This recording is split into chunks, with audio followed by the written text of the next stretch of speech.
ಇಡೀ ಜಗತ್ತಲ್ಲೇ ಅತಿ ದೊಡ್ಡ ಪ್ರಜಾಪ್ರಭುತ್ವ. ಆ ಕಾರಣಕ್ಕಾಗಿ 7 ಹಂತದಲ್ಲಿ ಎಲೆಕ್ಷನ್ ಮಾಡಬೇಕಾಗಿದೆ. ಎಸ್, ಮತ್ತೊಮ್ಮೆ ಡೀಟೇಲ್ ನೋಡ್ತಾ ಇದ್ದೀರಿ. 2ನೇ ಹಂತದಲ್ಲಿ ಎಲೆಕ್ಷನ್ ನಡೆಯುವಂತ ಲೋಕಸಭಾ ಕ್ಷೇತ್ರಗಳು ಬೀದರ್, ಕಲಬುರಗಿ, ರಾಯಚೂರು, ಬಳ್ಳಾರಿ, ಕೊಪ್ಪಳ, ಬಿಜಾಪುರ, ಬಾಗಲಕೋಟೆ, ಚಿಕ್ಕೋಡಿ, ಬೆಳಗಾವಿ, ಉತ್ತರ ಕನ್ನಡ, ಧಾರವಾಡ, ಹಾವೇರಿ, ದಾವಣಗೆರೆ ಮತ್ತು ಶಿವಮೊಗ್ಗ. 2ನೇ ಹಂತ ಮೇ 7ನೇ ತಾರೀಕು 2ನೇ ಹಂತದ ಎಲೆಕ್ಷನ್ ನಡೆಯೋದಕ್ಕಿದೆ. ಕಳೆದ ಬಾರಿಯೂ ಕೂಡ ಇದೇ ರೀತಿ ಡಿವೈಡ್ ಮಾಡಿಕೊಳ್ಳಲಾಗಿತ್ತು. ಆದರೆ ಕಳೆದ ಬಾರಿ ಎಲೆಕ್ಷನ್ ಡೇಟ್ ಬೇರೆ ಇತ್ತು. ಈ ಬಾರಿ ಲೇಟ್ ಆಗಿ ಅನೌನ್ಸ್ ಆಯಿತು ಎಲೆಕ್ಷನ್ನು, ಲೇಟ್ ಆಗಿ. ಎಸ್, ಈಗ ನೀವು ನೋಡ್ತಾ ಇದ್ದೀರಿ, ಸ್ಪಷ್ಟವಾದಂಥ ಡೀಟೇಲ್ ನಿಮ್ಮ ಟಿವಿ ಸ್ಕ್ರೀನ್ ಮೇಲೆ ಗಮನಿಸ್ತಾ ಇದ್ದೀರಿ. ರಾಜ್ಯದ ಮೊದಲ ಹಂತ, ದೇಶದಲ್ಲಿ ಇದು 2ನೇ ಹಂತ ಆಗುತ್ತೆ.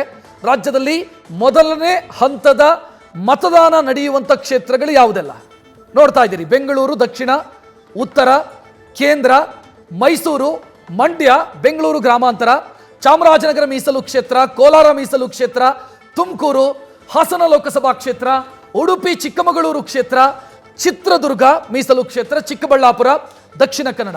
ಒಟ್ಟು 14 ಲೋಕಸಭಾ ಕ್ಷೇತ್ರಗಳಿಗೆ ಮೊದಲ ಹಂತ ಅಂದರೆ ಏಪ್ರಿಲ್ 26ನೇ ತಾರೀಕು ಎಲೆಕ್ಷನ್ ನಡೆಯೋದಕ್ಕಿದೆ. ಒಟ್ಟು 14 ಲೋಕಸಭಾ ಕ್ಷೇತ್ರಗಳು. ಡೀಟೇಲ್ ನೋಡ್ತಾ ಇದ್ದೀರಿ. ದಕ್ಷಿಣ ಕರ್ನಾಟಕದ ವ್ಯಾಪ್ತಿಯೊಳಗೆ ಬರುವಂಥ 14 ಲೋಕಸಭಾ ಕ್ಷೇತ್ರಗಳಿವು, ಕರಾವಳಿಯೂ ಸೇರಿಸಿ. ಉಡುಪಿ ಚಿಕ್ಕಮಗಳೂರು ಮತ್ತು ದಕ್ಷಿಣ ಕನ್ನಡ ಈ ಲಿಸ್ಟಲ್ಲಿದೆ. ಉತ್ತರ ಕನ್ನಡ ನೆಕ್ಸ್ಟ್ ಲಿಸ್ಟಲ್ಲಿದೆ ಅಥವಾ ನೆಕ್ಸ್ಟ್ ಹಂತದಲ್ಲಿದೆ. ಕರಾವಳಿಯ ಭಾಗ ಅಂತ ನಾವು ನೋಡಿದರೆ ಉಳಿದಂತೆ ಎಲ್ಲವೂ ಕೂಡ ದಕ್ಷಿಣ ಕರ್ನಾಟಕ ಭಾಗದ ಕ್ಷೇತ್ರಗಳು. ಶಿವಮೊಗ್ಗ ನೆಕ್ಸ್ಟ್ ಪಟ್ಟಿಯಲ್ಲಿದೆ. ಅಂದರೆ ಮೇ 7 2ನೇ ಹಂತ, ರಾಜ್ಯದ ಪಾಲಿಗೆ 2ನೇ ಹಂತದ ಎಲೆಕ್ಷನ್ ಏನಿದೆ ಆ ಲಿಸ್ಟಲ್ಲಿದೆ. ಇದಿಷ್ಟು ಲೋಕಸಭಾ ಕ್ಷೇತ್ರಗಳಿಗೆ ಮೊದಲ ಹಂತದ ಎಲೆಕ್ಷನ್ ನಡೆಯುತ್ತೆ. ಮತ್ತು ಇದಾದ ನಂತರ ಏನು ಜೂನ್ 4ನೇ ತಾರೀಕು ಫಲಿತಾಂಶ, ರಾಷ್ಟ್ರವ್ಯಾಪ್ತಿ ಫಲಿತಾಂಶ ಪ್ರಕಟವಾಗುತ್ತೆ. ದಕ್ಷಿಣ ಕನ್ನಡ, ಉತ್ತರ ಕನ್ನಡ ಇಲ್ಲ, ಉತ್ತರ ಕನ್ನಡ ನೆಕ್ಸ್ಟ್ ಲಿಸ್ಟಲ್ಲಿದೆ. ದಕ್ಷಿಣ ಕನ್ನಡ ಮೊದಲ ಲಿಸ್ಟ್ನಲ್ಲಿದೆ. ನೋಡ್ತಾ ಇದ್ದೀರಿ, ರಾಜ್ಯದ ಮೊದಲ ಹಂತ, ದೇಶದ 2ನೇ ಹಂತ ಇದು. 14 ಲೋಕಸಭಾ ಕ್ಷೇತ್ರಗಳಿಗೆ ಈ ದಿನ ಏಪ್ರಿಲ್ 26ನೇ ತಾರೀಕು ಎಲೆಕ್ಷನ್ ನಡೆಯುತ್ತೆ. ಆ ಲೋಕಸಭಾ ಕ್ಷೇತ್ರಗಳ ವಿವರ ನೀವು ನೋಡ್ತಾ ಇದ್ದೀರಿ.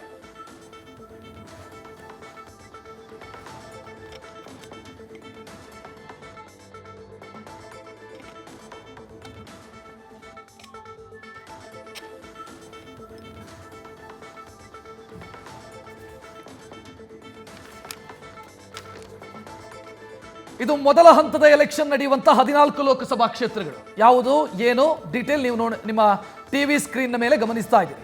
ಸ್ಪಷ್ಟವಾದಂಥ ಮಾಹಿತಿ, ಯಾವ ಕ್ಷೇತ್ರಕ್ಕೆ ಮೊದಲ ಹಂತದಲ್ಲಿ ಎಲೆಕ್ಷನ್ ಆಗುತ್ತೆ. ಕರ್ನಾಟಕದ ಪಾಲಿಗೆ ಮೊದಲ ಹಂತ, ದೇಶದ ಪಾಲಿಗೆ 2ನೇ ಹಂತ.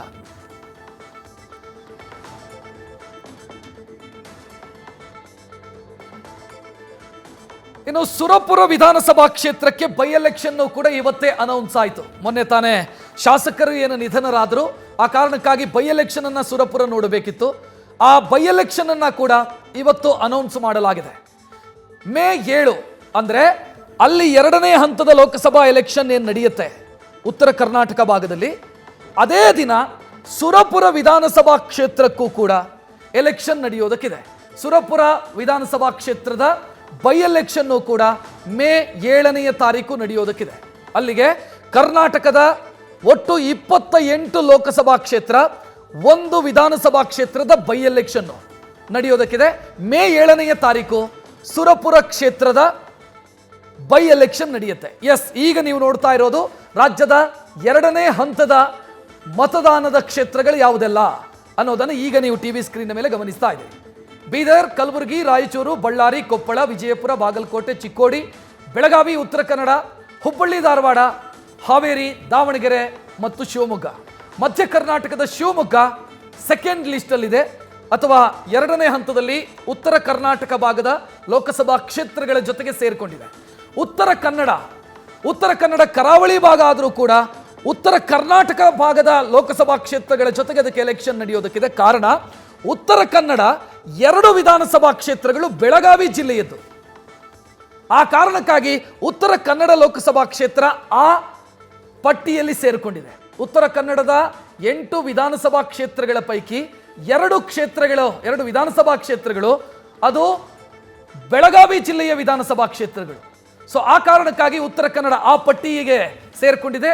ಶಿವಮೊಗ್ಗ, ದಾವಣಗೆರೆ, ಮಧ್ಯ ಕರ್ನಾಟಕದ ಆ 2 ಲೋಕಸಭಾ ಕ್ಷೇತ್ರಗಳು ಕೂಡ ಈ ಪಟ್ಟಿಯಲ್ಲಿ ಸೇರಿಕೊಂಡಿದೆ. ಉಳಿದಂತೆ ದಕ್ಷಿಣ ಕರ್ನಾಟಕ ಮೊದಲ ಹಂತ, 2ನೇ ಹಂತದಲ್ಲಿ ಉತ್ತರ ಕರ್ನಾಟಕ ಭಾಗದ ಲೋಕಸಭಾ ಕ್ಷೇತ್ರಗಳು. ಪಟ್ಟಿ ನೀವು ನೋಡ್ತಾ ಇದ್ದೀರಿ. ಬೀದರ್, ಕಲಬುರಗಿ ಮೀಸಲು ಕ್ಷೇತ್ರ, ರಾಯಚೂರು ಪರಿಶಿಷ್ಟ ಪಂಗಡ ಮೀಸಲು ಕ್ಷೇತ್ರ, ಬಳ್ಳಾರಿ ಪರಿಶಿಷ್ಟ ಪಂಗಡ ಮೀಸಲು ಕ್ಷೇತ್ರ, ಕೊಪ್ಪಳ, ಬಿಜಾಪುರ ಪರಿಶಿಷ್ಟ ಜಾತಿ ಮೀಸಲು ಕ್ಷೇತ್ರ, ಬಾಗಲಕೋಟೆ, ಚಿಕ್ಕೋಡಿ, ಬೆಳಗಾವಿ, ಉತ್ತರ ಕನ್ನಡ, ಧಾರವಾಡ ಲೋಕಸಭಾ ಕ್ಷೇತ್ರ, ಹಾವೇರಿ ಲೋಕಸಭಾ ಕ್ಷೇತ್ರ, ದಾವಣಗೆರೆ, ಅದರ ಜೊತೆಗೆ ಶಿವಮೊಗ್ಗ. ಇಷ್ಟು ಕ್ಷೇತ್ರಕ್ಕೆ ಮೇ 7ನೇ ತಾರೀಕು ಎಲೆಕ್ಷನ್ ನಡೆಯುತ್ತೆ. ಜೂನ್ 4ನೇ ತಾರೀಕು ಫಲಿತಾಂಶ ಪ್ರಕಟವಾಗುವುದಕ್ಕಿದೆ. ಅವತ್ತೇ ಕರ್ನಾಟಕದ 28 ಅಂದರೆ ಒಟ್ಟು 543 ಲೋಕಸಭಾ ಕ್ಷೇತ್ರಗಳ ಎಲೆಕ್ಷನ್ ರಿಸಲ್ಟ್ ಪ್ರಕಟ ಆಗುತ್ತೆ. ಜೊತೆಗೆ ಸುರಪುರ ವಿಧಾನಸಭಾ ಕ್ಷೇತ್ರದ ಬೈ ಎಲೆಕ್ಷನ್ನ ಫಲಿತಾಂಶವೂ ಕೂಡ ಪ್ರಕಟವಾಗುವುದಕ್ಕಿದೆ. ಸುರಪುರ ವಿಧಾನಸಭಾ ಕ್ಷೇತ್ರದ ಬೈ ಎಲೆಕ್ಷನ್ ನಡೆಯೋದು ಮೇ 7ನೇ ತಾರೀಕು. ಶಾಸಕರ ಅಗಲಿಕೆಯ ಕಾರಣಕ್ಕಾಗಿ ಬೈ ಎಲೆಕ್ಷನ್ ಬಂದಿದೆ. ಆ ಕ್ಷೇತ್ರದ ಬೈ ಎಲೆಕ್ಷನ್ನು ಕೂಡ ಅನೌನ್ಸ್ ಆಗಿದೆ. 6 ತಿಂಗಳಿಗಿಂತ ಹೆಚ್ಚು ಸಮಯ ಒಂದು ಕ್ಷೇತ್ರವನ್ನು ಖಾಲಿ ಉಳಿಸಿಕೊಳ್ಳಬಾರದು ಅನ್ನೋದು ಚುನಾವಣಾ ಆಯೋಗದ ನಿಯಮ. ಅಥವಾ ಆ ನಿಯಮವನ್ನು ಅನುಸರಿಸಿ ಬಹಳ ಬೇಗವೇ ಬೈ ಎಲೆಕ್ಷನ್ ಅನೌನ್ಸ್ ಆಗಿದೆ ಸುರಪುರ ವಿಧಾನಸಭಾ ಕ್ಷೇತ್ರಕ್ಕೆ. ರಾಜ್ಯದ 2ನೇ ಹಂತದ ಮತದಾನ ನಡೆಯುವಂಥ ಕ್ಷೇತ್ರಗಳ ಡೀಟೇಲ್ ಅನ್ನ ನೀವು ನಿಮ್ಮ ಟಿವಿ ಸ್ಕ್ರೀನ್ ಮೇಲೆ ನೋಡ್ತಾ ಇದ್ದೀರಿ. ಕಳೆದ 2019ರ ಎಲೆಕ್ಷನ್ನಲ್ಲೂ ಕೂಡ ರಾಜ್ಯದಲ್ಲಿ 2 ಹಂತದಲ್ಲಿ ಎಲೆಕ್ಷನ್ ಆಗಿತ್ತು. ಅದನ್ನೇ ಈ ಬಾರಿಯೂ ಕೂಡ ಕಂಟಿನ್ಯೂ ಮಾಡಲಾಗಿದೆ. ಜೊತೆಗೆ ಯಾವುದೆಲ್ಲ ನಿರ್ಧಾರಗಳು ಫೇರ್ ಆ್ಯಂಡ್ ಮುಕ್ತ ಮತ್ತು ನ್ಯಾಯಸಮ್ಮತ ಎಲೆಕ್ಷನ್ ನಡೆಯೋದಕ್ಕೆ, ಫ್ರೀ ಆ್ಯಂಡ್ ಫೇರ್ ಎಲೆಕ್ಷನ್ ನಡೆಯೋದಕ್ಕೆ ಏನೆಲ್ಲ ಮಾಡಬೇಕು ಮತ್ತು ಏನೆಲ್ಲ ಮಾಡಬೇಕದಕ್ಕೆ ನಾವು ಏನೇನು ಸಿದ್ಧತೆಯನ್ನು ಮಾಡಿಕೊಂಡಿದ್ದೀವಿ ಅನ್ನೋದನ್ನು ಕೂಡ ಮುಖ್ಯ ಚುನಾವಣಾ ಆಯುಕ್ತರು ಸ್ಪಷ್ಟಪಡಿಸಿದ್ದಾರೆ. ಮನಿ ಪವರ್, ಮಸಲ್ ಪವರ್ ಮತ್ತು ಮಿಸ್ಇನ್ಫಾರ್ಮೇಷನ್ ಇದನ್ನೆಲ್ಲ ತಡೆಯೋದಕ್ಕೆ ನಾವು ಏನೇನು ಮಾಡಿದ್ದೀವಿ ಅನ್ನೋ ಮಾಹಿತಿಯನ್ನು ಕೂಡ ದೇಶದ ಜನರ ಮುಂದೆ ಚುನಾವಣಾ ಆಯುಕ್ತರು ಇಟ್ಟಿದ್ದಾರೆ. ನೋಡ್ತಾ ಇದ್ದೀರಿ, ಇದು 2ನೇ ಹಂತದ ಎಲೆಕ್ಷನ್ ನಡೆಯುವಂಥ ಕ್ಷೇತ್ರಗಳ ವಿವರ. ನ್ಯೂಸ್ ಫಸ್ಟ್, ನಿರ್ಭೀತಿಯಿಂದ ನಿಮ್ಮ ಪರವಾಗಿ.